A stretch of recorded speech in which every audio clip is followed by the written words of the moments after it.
Mary as Queen of Angels and Mankind. Okay? Alam niyo po, sa ating pong pag-aaral, alam natin na may isa pang diablo na si Lucifer, no? Lucifer.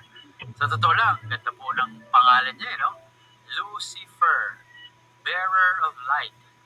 Lucy, o light, and fair, to bear light, no? Ganda sana no? Pero huwag niyo mong isipin na Lucifer and it's against God. No match po yun. Pangit yung match up. No? Hindi po pwede. No? It's not about God who is the creator and Lucifer as the creature. No? Hindi po match yun. Pero kung ating po pagtitilayan, sino ba talaga yung opposite ni Lucifer?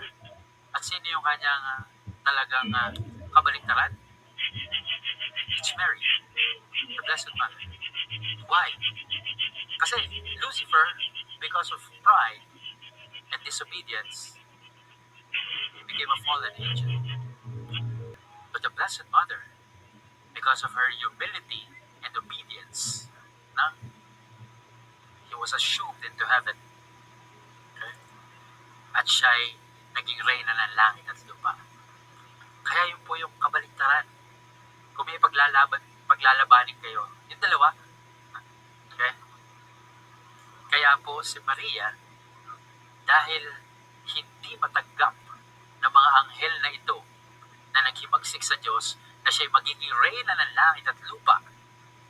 Okay? It caused them to rebel against God. Okay? So tandaan niyo po yun, ha? No? At ang pagnilayan din, ano? Kaya ho si Mary, banggitin mo lang yung pangalan niya sa mga diablong to. Ako, talaga namang they will tremble in fear at the name of the Blessed Mother. Okay?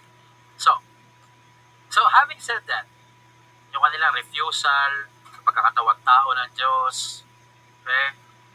Refusal to make Mary as the Queen. So, ano kaya yung mga naging kasalanan nila, yung mga unang kasalanan nila? Well, of course, one of them will be envy, no? Inggit. Ayun, matindi talaga itong inggit eh. Okay? Bakit? Kasi, if you know the 7 capital sins, pag nilayan po ninyo, envy lamang ang tanging kasalanan na hindi ka makararamdam ng kahit sandaling kaligayahan.